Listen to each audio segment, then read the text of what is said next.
कैसे हो, आपकी तैयारी कैसी चल रही है? आपकी तैयारी में चार चांद लगाने के लिए हम लेके आए हैं आपके संभावित प्रश्न, ठीक है, जो यहाँ पे दिया हुआ है। ये चैप्टर 4 अर्धनारीश्वर, ठीक है, जो किसने लिखा है? रामधारी सिंह दिनकर जी ने लिखा है। रामधारी सिंह दिनकर जी ने क्या लिखा है? तो अर्धनारीश्वर लिखा है। सॉरी, अर्धनारीश्वर किसने लिखा है? तो रामधारी सिंह दिनकर जी ने लिखा है।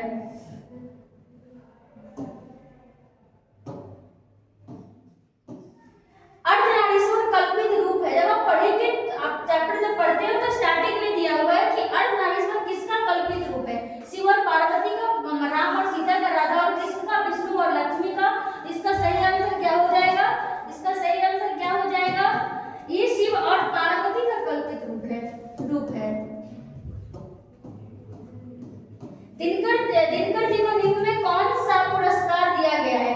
पद्म भूषण, पद्मश्री, पद्म भूषण, पद्म विभूषण या पद्म? कौन सा पुरस्कार दिया गया है किनको? तो दिनकर जी को। तो कौन सा पुरस्कार दिया गया है? इनको पद्म भूषण पुरस्कार दिया गया है, ठीक है। तीसरा क्वेश्चन है, अर्धनारीश्वर शीर्षक पाठ हिंदी साहित्य की कौन विधा है? आपसे पूछता है, अक्सर पूछता है, कौन विधा है? क्या ये निबंध है? क्या ये नाटक है? क्या ये उपन्यास है? आपसे पूछता है। तो ये क्या है आपके? ये आपके क्या है? तो निबंध है, ठीक है। अर्धनारीश्वर क्या है? निबंध है। श्री दिनकर जी की कुरुक्षेत्र की रचना क्या है? इनकी कुरुक्षेत्र की जो रचना है, क्या काव्य है, नाटक है, निबंध है, उपन्यास है? क्या है? तो ये क्या है, आप बताओ जरा। तो ये क्या है? काव्य है। कुरुक्षेत्र क्या है दिनकर जी का? तो काव्य है, ठीक है।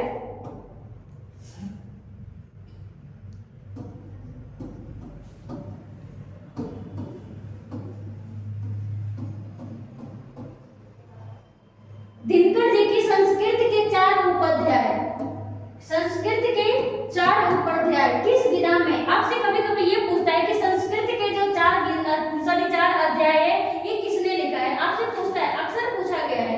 तो उपन्यास है या गद्य विधा है, काव्य है, या इनमें से कोई नहीं है? तो इसका सही आंसर हो जाएगा ये गद्य विधा है। क्या? संस्कृत के 4 उपाध्याय।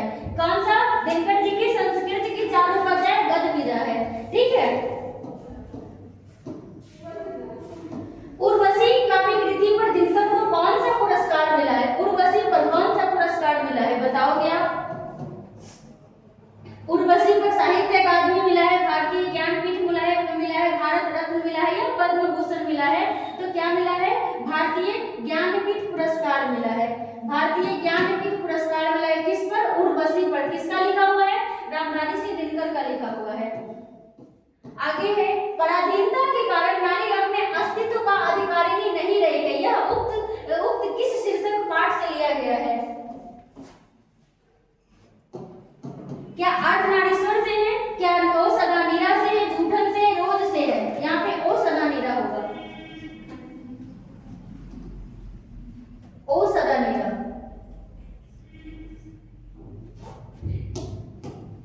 तो पराधीनता के कारण नारी अपने अस्तित्व की अधिकारिणी नहीं रही है, किसका है? अर्धनारीश्वर का है, ठीक है। आगे है आपका क्वेश्चन, रामधारी सिंह दिनकर की काव्य कृति रेणुका का रचना काल क्या है? रेणुका का रचना काल आपसे पूछ रहा है, यानी कि टाइम पीरियड पूछ रहा है। रेणुका का पूछ रहा है। 1935 है, 36 है, 37 है, 38 है। तो 1935 में क्या हुआ है? इनकी जो रेणुका है, ये इनकी रचना काल है। किसका? रेणुका का रचना काल है आपका 1935, ठीक है। और एक इनकी रचना है हुंकार, जिसका वर्ष है 1938। 33 में इनकी रेणुका आया है, 38 में क्या आया है? हुंकार आया है, ठीक है। आगे, रामधारी सिंह दिनकर किस विश्वविद्यालय में उप कुलपति के पद पर रहे हैं? किस विश्वविद्यालय में उप कुलपति के पद पे रहे हैं? क्या भागलपुर विश्वविद्यालय में? क्या रांची विश्वविद्यालय में? क्या पटना विश्वविद्यालय में? क्या पाटलिपुत्र विश्वविद्यालय में? किस में रहे हैं? इसका राइट आंसर बताओ। तो ये भागलपुर विश्वविद्यालय में उप कुलपति के पद पर रहे हैं, ठीक है। आगे, किसने कहा है कि पुरुष जब नारी का गुण लेता है तब वो देवता बन जाता है? किसने कहा है कि पुरुष जब नारी का गुण लेता है तब वो देवता बन जाता है? क्या रविंद्रनाथ होना चाहिए?